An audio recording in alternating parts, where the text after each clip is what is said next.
Hey guys, today we're going to be sharing with you what we actually do for a living. Yes, we are showing you how we do our presentation for sellers. Yes, stay tuned. Stay tuned.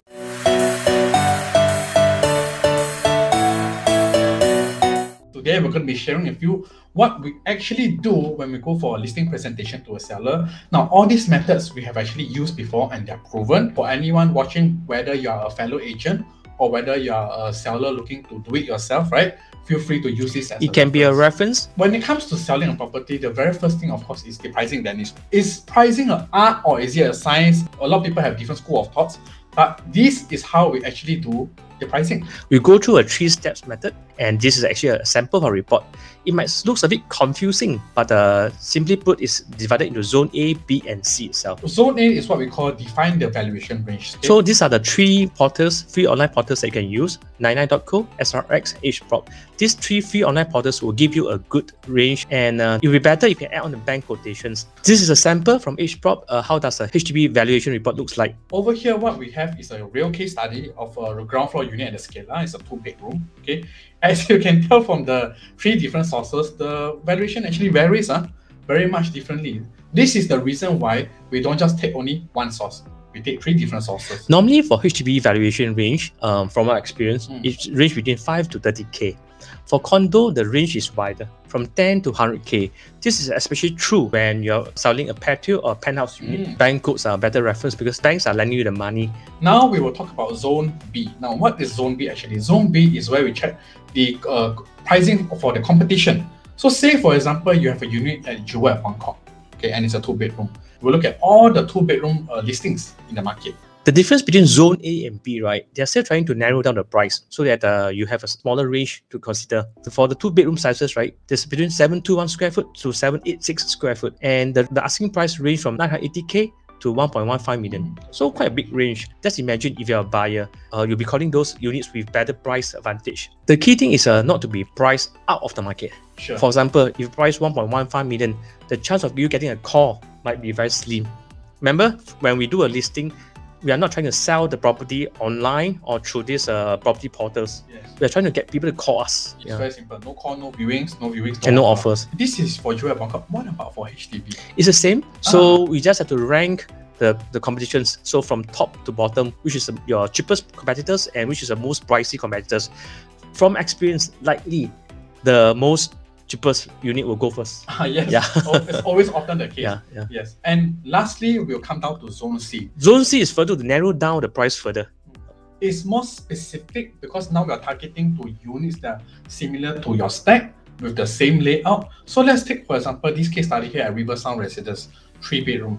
So if we have a unit to sell over here at this development, what we are going to look out for in terms of the recent transactions is there a unit that's sold at the same stack but at a higher, lower floor, same layout, same facing? We will zoom into the specifics. In Zone A, we have an average valuation based on all the units transacted in that project. Yes. But for Zone C, we are trying to narrow down to the specific units that's more similar to you, which will show you in the next slide. Now, this is the site plan for the Riversound Residence, right? So what we'll do is we'll take note of units that share the same attributes to you. Right. Then, depending on the attributes that you have, we will plus minus accordingly, because units not typically facing the west sun, they don't fetch a high price. Units facing the bin, we have to give a little bit of discount. It's a plus and minus game. Yes, it's a plus and minus game actually. Yep. It all depends on the unit attribute. One thing to note is that for HDB public data, there'll be limited info. So on your left is a public data where they actually just give you a range like from 10 to 12 story. And there's no unit specific. Yes. So only when you subscribe to a paid data on the right hand side, so paid data, they'll give you specific HDB unit, what's the amount that's being transacted for. Well, of course, when it comes to pricing, there are also other bonus factors. For example, views. At the end of the day, right, everything can be quantified. You'll have very nice ID, it can be quantified. How do you quantify unblocked views? Yes. How do you quantify a sea views? Yes. If you like the sea view, it could be worth 100k more. But if you're someone who doesn't like the pool view, it might mean nothing to you. That's exactly right. Same thing as feng shui, or Indian will be vastu. So if you meet a unit that you like very much, and feng shui or vastu is good for you, you may be more inclined to come up a little bit more for that unit. And also lucky numbers, because some unit numbers happen to be your lucky number for whatever reason, you know. I once met a case where the buyer bought the unit without much negotiation. So after the deal was concluded, I asked the seller, sir, how come you didn't bother to nego much about the prices? Then he just shared with me, this unit number is the wife birth date.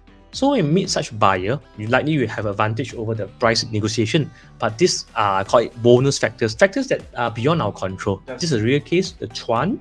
So it has very nice unblocked views. This is a 999 list near to Long Chuan MRT, and these are the very nice unblocked views. Unblocked views. Nice. For step 1, we've identified the pricing and narrowed down to a very small range in zone C. So now let's talk about the marketing angles, which is step 2. Over at the marketing angles, what we're going to first do is we identify the selling points of the unit. To be more exact, every unit has their plus and minus, have their selling point as well as the less ideal attributes. That's correct. So the key point is to how to identify the marketing angles for your unit and avoid the less ideal attributes. So these are the 4 examples we can go through one by one and show you the video marketing that we did for our sellers. So for the very first one, it will be a Riverview Crest. Now, as Danny placed the video here, I just want to highlight that he has already identified the selling points, which is it is beside a mall. For this Riverview Crest, near an LRT could be good or bad, because most people prefer MRT, but we highlight the fact that it's near to LRT because we can't change the fact. The only less ideal attribute is that this is from 99 years from 1997, so pretty old. So we have to emphasize the key selling points. So let's take a look at the video. Sure. Yep. So this is a Riverview Crest in District 19, just beside this Riverview Mall. So a lot of convenience. So I get very convenient over here. Very big space. Nice amenities as well. Yep. Spacious and with this old school car park. Old school car park always felt that there's on-block potential. Because these are not well designed. Big unit. So this is a 3D scan tour at the end of the video for interested buyers to take a look at the inside. So basically when they come over to the unit for the physical viewing, they have an idea how does the unit looks like. Next case study. Okay. This is a 4-room Tampines HDB. So the key selling point is near MRT, is a high floor. But the less ideal attribute is that it's actually a very old HDB as well. So in this video, we highlight the high floor, right? So it's about 300 meters walk to the nearest MRT. And it's very convenient. So we play to the point. Yes, it's near to MRT. Reinforce the fact. Also very spacious inside. So this is a 3D scan video we did as well. This is a District 21 condo. So the key selling point, private lift, very minimalist interior, and it's got full views. What about the less ideal attributes? Well, because this development is a 99-year development surrounded by freehold and 999 developments. So that's one of the less ideal attributes. The key is to highlight the key selling points and play down the so-called less ideal attributes. Let's take a look at the video. So it's a private lift entrance. Very nice. Very comfortable. Very nice pool view as well. I have to add on for this. Just a very minimalist interior, nice, very brightly lit, and pool views over here. Okay, and for the next one, Dennis, I believe we have a unit at RE Point. This is a 1+ study, and very small, and really nothing much to show inside. So we try to play on the outside factors. The convenience. In District 9, River Valley, near to Robertson Walk, and it's a 999 tenure. This is how we play around with marketing angles. For sellers, you have to identify the top 1 to 2 selling angles and play to that angle. Now, step 3, we have to decide on the marketing channels. Now, before COVID, if you ask me, Emmanuel, is video important or not? I would say not so important than before COVID.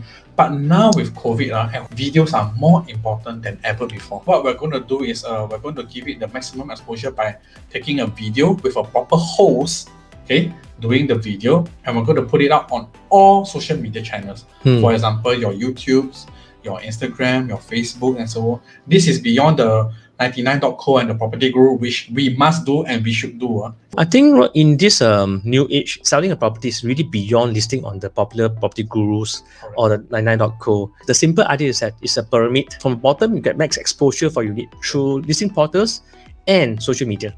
And when there's more exposure, there'll be more cost for viewings. There's more viewings, then there'll be more offers. This is just a very simple pyramid. It's a very simple funnel process. Exposure, viewings, offer. How to determine the max selling price for your unit or your property? We will test the price in the market first, because we have to see if the market can absorb this kind of price first. Testing the price is very important. It's quite common and understandable that the sellers want to sell the property at a high price. Sometimes we tell you, yes, zone A, B, C, this is a price. But most of the time, we know that sellers want to sell at a higher price. So we will test. Sometimes the market can set a higher price, but sometimes cannot. So when you test this price in the market, we have to give it the max exposure. When you test this price in the market, you are not trying to sell the unit through online. You're trying to get calls. If there are calls, then all right, If the calls are not that many, maybe we have to revise down the price. So once we get the calls, this is where we will get calls for inquiries or viewings. Yes. Okay? So once the viewing is done, and this is the most crucial step, once the viewing is done, we will follow up. Be it whether they give us an offer or not, this step is super crucial. At the end of the day, selling a property is to get offers. Yes. No matter how well you do for your marketing, listing, or even the viewings, you must open your good mouth to get the offers. Correct. Yeah, this is very important. Yep. Because even if there's no offer coming in, at least when you follow up, you understand why there's no offers coming in. Then you can maybe tweak our marketing strategy. Follow up to understand what's good about your unit. Yes. What's bad about your unit. As we mentioned, right, every unit has their pros and cons. Correct. So the key thing is to identify what are your keys, marketing angles. Correct. Yep. That way we ensure there's a feedback mechanism, and we are constantly improving with after every viewing is done. And 2 tips to get offers: showcase the nearby future developments. Correct. This is very important because from our experience, every buyers hope that when they move in and maybe sell at a profit in 5 to 10 years time, it could be master plan, Yes. but it could also be a new condo coming out nearby. Correct. Yes. Yeah, new condo usually will bring up the prices, and that will be good for this resale condo that you're selling. And the other way how to get offers is we ask the buyer, do you have a problem with a loan? Okay. If you have a problem with a loan, maybe we can suggest to you pledging or show cash. We did a video on this earlier. So basically, it's just to help the buyers to secure a higher loan if they're interested in your property. Yes. Added service for the buyer. I'm Yep. sure a lot of you who are sellers out there have these questions on mind. For example, should I sign with an exclusive agent? Is 1% commission okay? Is home staging necessary or not, Dennis? Can I DIY? And we will answer all these questions in our next upcoming video.